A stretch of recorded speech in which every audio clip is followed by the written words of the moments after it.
Welcome back to the channel, everyone. Today we're going to be talking about how I bred all of these bettas that you can see in these two tanks. So I've had a few batches of fry here in the room over the last 2 months, and these are the results. So I'm going to give you guys a full breakdown of how I bred all of these bettas, the process and everything. I've got all the footage from these guys being eggs all the way to this size, and at the end of the video, we'll look at some of the nicest ones out of the batch and I'll show you what the parents look like. I'm very excited to bring you guys this video because this has been months in the making. I had to breed these fish, grow them out, and this by no means is going to be a short video. I'm going to try and remember as much as I can while I tell you guys the story of how I made these in depth. So hopefully you'll be able to follow it, but even if you don't want to breed bettas, hopefully this video is interesting and you guys get to see the full life cycle of how bettas are made, and also what the fry can look like. And to top it off even further, I'm going to be selling some of these in my store, so you should definitely go and check that out. I'm also going to be this afternoon selecting my next generation of breeders, setting them up, and I'm going to be trying to line breed some strains of these. So before we talk about any of that stuff, let's talk about breeding them. Breeding bettas can be a little bit challenging if you've never bred fish before, but I'd say they're about a 5 out of 10 in difficulty. Once you know how to breed them, they're very, very easy to make a lot of. And this is also something that before we talk about breeding, because hopefully by the end of this video, you're going to be successful breeding your fish, please make sure you have somewhere to sell them as well. Because if you breed 100 bettas and you want to grow them all out, you need somewhere to sell them. And they do take up a fair bit of space once they start getting a bit larger. So because I have a fish store, I can breed as many of these as I want and pretty much sell them no issues, but some other people might struggle. Okay, so the first step to breeding fighters is selecting a healthy pair. What you're gonna wanna do is go to your store, pick out a really nice male and female colors that you wanna cross together and start off with that. The way you tell a male from a female is females have normally shorter fins, and they're normally a little bit fatter and sometimes even a little bit smaller, but that's not normally the best way to do it. Males have a longer bottom fin, and the number one way to tell a male from a female is females have a very spottable ovipositor on the underneath of their bodies. It's like a little white dot, and this is what we're going to use to indicate whether the female is ready to breed. So that's how you tell them apart. Very simple. Once you kind of get the hang of it, you'll be able to tell males and females apart from each other very easily. Selecting out a healthy pair, you want fish that eat well.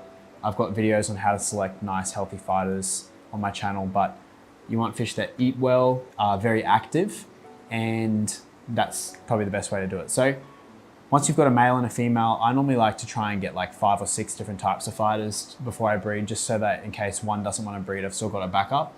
Yeah, well, look at these guys go for it, huh? Good on them.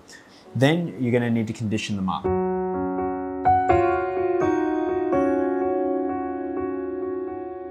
I like to use really high quality foods for this. I like to use my bug buffet, obviously. I love feeding them Artemia, and my number one thing is live blackworms that I feed mine. If I feed them live blackworms, they go absolutely nuts for it, and they get fat really quick. The females start to get really, really fat. And this one here is about ready to breed. You'll see their bellies become super massive, and they look like they're full at the back of their bodies. That's how you know they're starting to develop eggs, the females. And this little white dot, the ovipositor, will become really, really pronounced, and that's how you kind of tell that they're ready to breed. The way I condition them is normally I'll separate out the pairs into jars, and I'll let them look at each other for about 15 minutes, 5 times a day. And then this just lets them get used to each other, but also gets her like really in the mood to breed. So feed them like 2 or 3 times a day, high protein, really nice, healthy foods, keep them happy, and they're gonna start wanting to breed. Then we're going to talk about setting up the pair.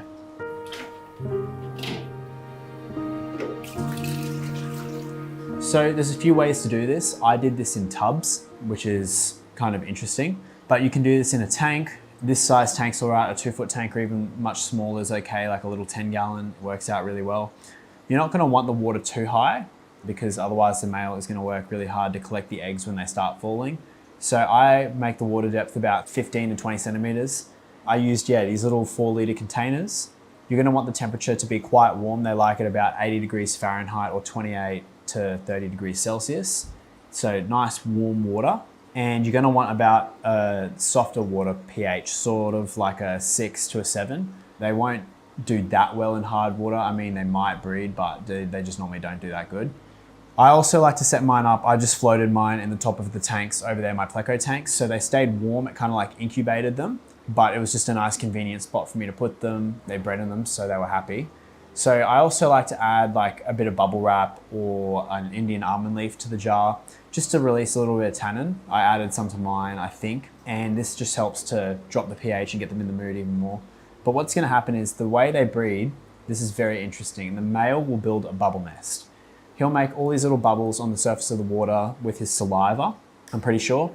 And he makes this huge nest. You'll see heaps of video of it. And he'll try and attract the female to breed. So once you've got that little box set up, what I like to do is, if you've been conditioning them properly, I just add them in. I don't bother with trying to like let them look at each other for a little bit. I just add them straight in and I leave them for about 48 hours. And if nothing happens, then it's time to take them out. But this is kind of the interesting part. So once you've set up the tank and once you've added the pair, it's kind of just up to you to decide how far you want to take it, because sometimes if they're really keen, they're going to breed straight away, but sometimes they're not. This is where it can get a little bit confusing. So what I recommend doing is just trying your best and trying the process until it just eventually works. Keep setting up your pair, put them together for 48 hours, and if nothing happens, take them out. And I guarantee that if you've conditioned them properly, within 48 hours, you're eventually going to get them to breed. That's pretty much the most simple way to explain that. There's a lot that goes into actually identifying their behaviors and things like that, which I can't really teach you. You're just gonna have to learn that. They're very personable fish and they do have little attitudes. So matching them up, sometimes you do have to play a bit of married at first sight and try and figure out how to actually get them to love each other. But sometimes they just instantly go for it and it's a little bit of a romance thing. So it's hard to work out, but you'll just get the hang of it.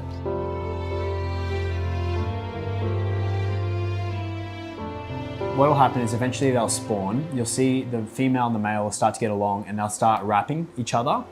And he squeezes her, releases her eggs, and he fertilizes them, and they'll fall down and he'll go down with his mouth and pick them up and stick them in the bubble nest. It's a super interesting process to watch.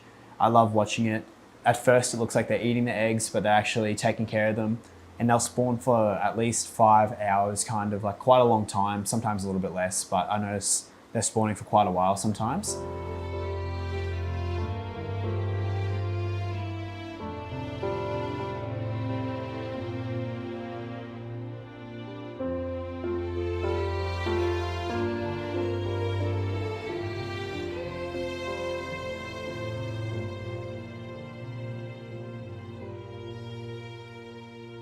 After 5 hours, I remove them and I just remove the female and leave the male in there with the eggs, and the rest is up to him. So he'll actually take care of that bubble nest and he will take care of the eggs, constantly picking up the ones that have fallen, putting them back in the nest. So he's not gonna eat them, hopefully, if he's a good male.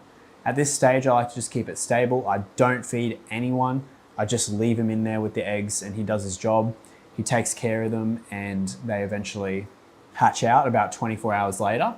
He'll take care of them all the way until they're free swimming, but I like to leave them in there as long as possible. And then when they're about to start eating, so they're free swimming and you can see their little fish, you'll see them go from like eggs with tails to developing eyes to actual fish. Once you see them at that stage, I remove the male and his job's done.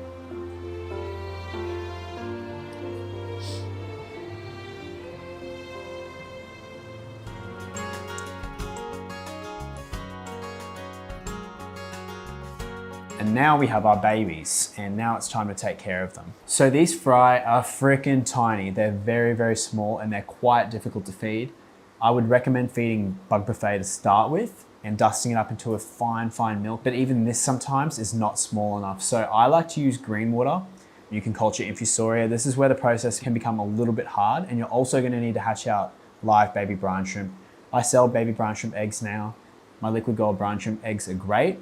I'd recommend the Bohea Bay cysts because they're a little bit smaller, but you're gonna need something tiny. So I fed mine green water. I get this from my ponds. The green algae water is full of like tiny little microscopic things they can eat. I feed this in combination with the bug buffet, and I'll feed them 3-4 times a day and just make sure that the water quality is as good as possible.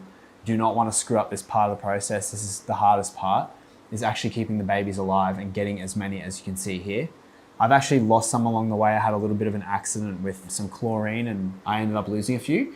It's the most important part is right now raising them up. So once I see that they're swimming around, they've got eyes and you can kind of see they're hunting, I'll add the green water in then and you'll actually see them start to eat. And they'll eat the green water and the brine shrimp for the first day until they're just big enough that they can start eating live baby brine shrimp.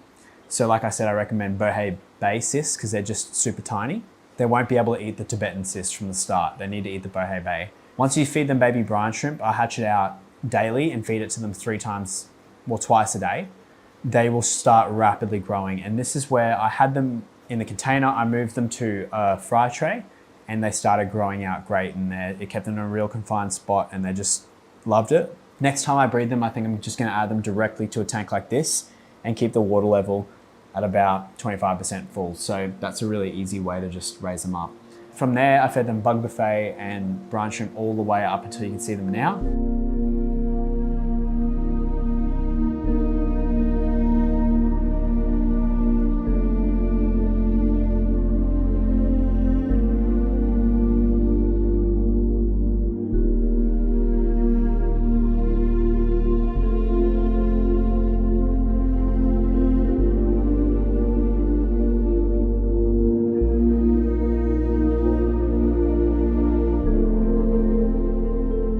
These are about 2.5 weeks older than these ones, and you can see how much they've grown. They grow pretty rapidly, especially if you can keep them with frequent water changes and lots of food like I do.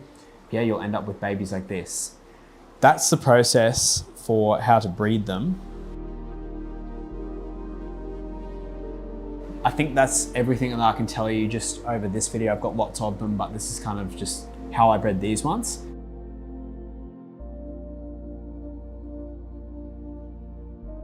When do you separate them out? The best thing to do is when you grow up a batch, I grow them all together because they seem to, when they've stayed together as a batch since they were fry, not attack each other too much. These are kind of ignoring each other. The more you keep them fed, the better they're gonna do together, the less they're gonna nip each other's fins and the happier they're gonna be because they're just too busy thinking about eating. So I feed mine 3 or 4 times a day. This is about the size where we need to start thinking about separating out males and females. I'm gonna be jarring these up soon, but these are, I don't know, 2.5 months old now. And yeah, these ones I keep them nice and well fed and they don't attack each other. But there are a few males in here with a few ripped fins and they will start to nip each other's fins once they get a little bit bigger. But I find safety in numbers is the best thing. Don't remove any until you've decided that you're gonna just separate them all out. Once I start pulling out 3 or 4 of these, they're gonna start noticing something's up and they'll start to become a little bit more aggressive, I found in my experience. So what we're gonna do is I will show you guys, flash up a bunch of videos now of the results of what we got and finish up with a little montage, but thank you for watching and enjoy the montage and seeing the results of the babies.